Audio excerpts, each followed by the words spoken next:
नमस्कार दोस्तों, एक बार फिर से स्वागत है आप सभी का हमारे चैनल राजनीति न्यूज पर। दोस्तों, मैं इसमें आपसे बात करने जा रहा हूं आंध्र प्रदेश के भगवान वेंकटेश के तिरुपति बालाजी मंदिर की। जी हाँ, वहां पर जो जब से खबरें आई हुई हैं कि हमारे प्रसाद जो भक्तों को प्रसाद दिया जाता था, उसमें विधर्मियों ने किस तरीके से गाय का मांस, सुअर की चर्बी, मछली का तेल, ये सबकी जो को मिलावट करके जो लोग भक्तों में प्रसाद दिया गया ताकि उनका जो धर्म है वो खंडित हो। आस्था के साथ कितना बड़ा एक कुठाराघात किया जा रहा है भारतीय बहुसंख्यक समाज के साथ। और कर कौन रहे हैं, किनके द्वारा मिलवाया जा रहा है प्रसाद? जगन मोहन रेड्डी जो क्रिश्चियन समाज से आते हैं, जिनको संविधान ने अल्पसंख्यक बताया हुआ, जिनका संवर्धन, संरक्षण या राजनीति या भारतीय समाज कर रहा है, हर तरीके से कर रहा है, उनके द्वारा जब वो सत्ता में आते हैं तो कैसे वो कार्य करते हैं, उसका जीता जागता उदाहरण ये देखने को मिला। इससे भी पहले कई बार देखने को मिला, पर हमारा जो हिंदू समाज है, जो आधुनिकता और निजी स्वार्थ के रूपी भांग खाकर जो झूम रहा है और अपने धर्म से हजारों किलोमीटर दूर हो चुका है, उसी का एक कारण है कि लगातार हमारे धर्म और आस्था के केंद्रों पर कुठाराघात किया जा रहा है, जो कि 1000 साल से बंद नहीं है। कभी मंदिर तोड़े जा रहे थे, कभी धर्म परिवर्तन बंदूक और तलवार की नोक पे कराया जा रहा था। आज का पैटर्न चेंज हो चुका है, कार्य वही चल रहे हैं, पैसा देकर धर्म परिवर्तन कराया जा रहा है। जो उनसे बच जा रहे हैं उनको गाय और सुअर का मांस खिलाकर आपको आपके धर्म से पथभ्रष्ट किया जा रहा है, और हम आज भी जागने को तैयार नहीं है। आंध्र प्रदेश की चाहे तिरुपति बालाजी की बात हो, इससे पूर्व में बयान आया उदयनिधि स्टालिन जी का, जो सनातन धर्म को जो शाश्वत है उसको डेंगू बता देते हैं, उसको खत्म करने की बात करते हैं, और यही समाज में उपबधिर होकर देखता रहता है। कुछ लोग इधर उधर की प्रतिक्रिया कुछ समय करते हैं, वापस फिर वो अपने निजी स्वार्थों में लग जाते हैं। इससे पहले तस्मीर रहमानी जी की चाहे बात हो, वो आज विश्वेश्वर जी को फुहारा बता देते हैं, वहां पे लोग ड्रिल चला देते हैं, और हमारी प्रतिक्रिया क्या? हमारी प्रतिक्रिया कुछ नहीं। हम राजनेताओं और राजनीतिक पार्टियों की तरफ मुंह करके देख रहे होते हैं कि ये कुछ करेंगे, हम कुछ नहीं करेंगे, हम सिर्फ अपने निजी स्वार्थों में डूबे रहेंगे। उसी का ये परिणाम है। दोस्तों, मैं बता देना चाहता हूं, ये विधर्मी, ये राक्षस, ये चरणबद्ध तरीके से कार्य कर रहे हैं, और आज यहां तक पहुंचे हैं। कल वो अभी समय दूर नहीं है जब ये आपके घर में घुस के आपके आंगन में बैठकर आपके मुंह में यही मांस मदिरा ठूसेंगे और आपको खाना पड़ेगा। आप नहीं खाएंगे तो वही स्थिति होगी तलवार और बंदूक के दर पे जो 1000 साल में हुई है। अभी भी समय है, आप जागे और ऐसी प्रतिक्रियाओं का पुनर्जोर विरोध करें, सड़कों पर उतरें। और चूंकि सड़कों पे नहीं उतरेंगे तो यही चलता रहेगा। आप कल्पना करिए कि आप दूसरे और मजहब के बारे में ऐसा करके कह सकते हैं, करना तो बड़ी दूर की बात है, आप कह के देखिए।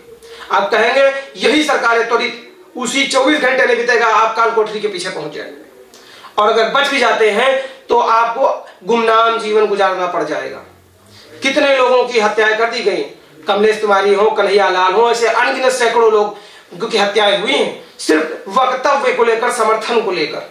और आपके धर्म, आपका जो इस धरती का जो स्वर्ग कहा जाता है, जहां पे कहा जाता है भगवान वेंकटेश साक्षात विराजते हैं, वहां पर इतना बड़ा विधर्म किया गया है, कुठाराघात आपके धर्म पे किया गया। और हमारी प्रतिक्रिया क्या है कि हम नेताओं के चेहरे की तरफ देख रहे हैं, उनकी पार्टियों की तरफ देख रहे हैं। और जो तथाकथित पार्टी जिसने ठेका ले रखा है हिंदू समाज का, जिसको हमने ठेका दे रखा है, भारतीय जनता पार्टी, जो केंद्र में भी है और आंध्र प्रदेश में सहयोगी भी है, उनकी प्रतिक्रियाएं आप सुनते हैं तो आपको हंसी आ जाएगी। दोस्तों, प्रधानमंत्री जी तो चुनाव में व्यस्त है, उनको प्रदेशों में सरकार बनानी है, वो इसमें व्यस्त है। भारतीय जनता पार्टी के राष्ट्रीय अध्यक्ष और केंद्रीय मंत्री जेपी नड्डा जी कहते हैं कि हमने रिपोर्टें मंगवाई हैं, उनको खाद्य पदार्थ सुरक्षा मानक का ये मामला नजर आता है। और नजर भी क्यों ना, उन्होंने कहा ही है, भगवा का मतलब भाजपा नहीं है।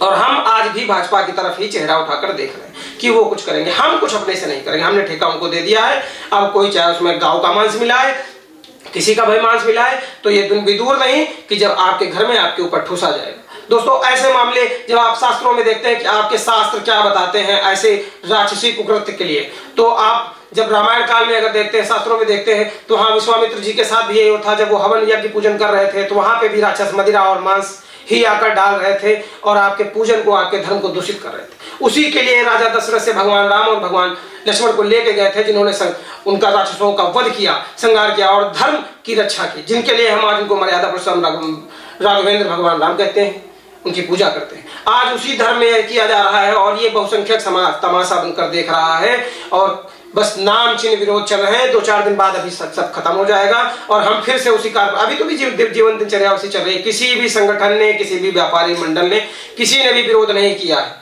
तो आप निश्चिंत रहिए कि अगर ऐसा ही चलता रहा, आप इस भारतीय समाज को अगर लगवा मारता रहा सनातन समाज को, तो वह भी दूर रही कि जब आपके घर में घुसकर आपके धर्म को भ्रष्ट के जाके मुंह में भी ये ठोसा जाएगा। दोस्तों, तो आशा है कि आप लोगों के मन में भी कहीं ना कहीं विचार उत्पन्न हो रहे होंगे। आप भी सोच रहे होंगे कि ये आपके साथ कैसा खिलवाड़ कर दिया गया है और इसका क्या समाधान है।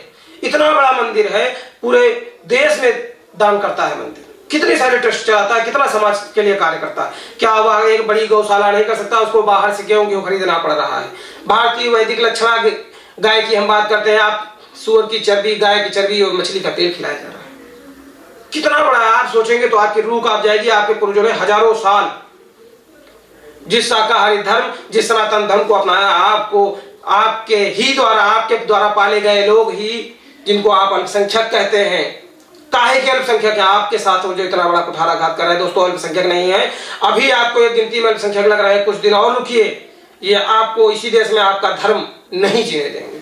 तो जो भी आपकी प्रतिक्रिया है, कृपया करके इस कमेंट में बताएं कि आपके मन में क्या विचार चल रहे हैं।